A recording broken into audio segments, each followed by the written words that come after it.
Sa bisa ng warrant of arrest, walang kawala ang isang regional most wanted person na may kasong may kaugnayan sa iligal na droga sa mga tauhan ng Rizal PNP sa Binangonan, Rizal. Ang buong detalye ay mula kay Patrolman Mark Lawrence Atencio.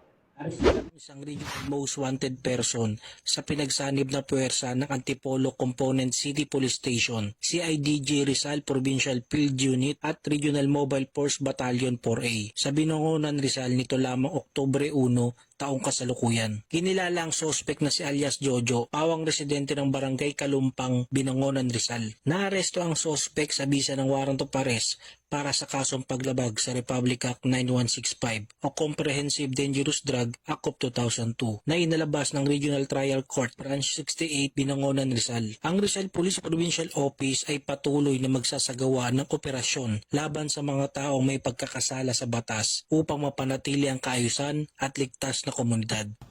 Mula dito sa Calabarzon, ako ang inyong Police News Network Correspondent, Patrolman Mark Lawrence Atencio.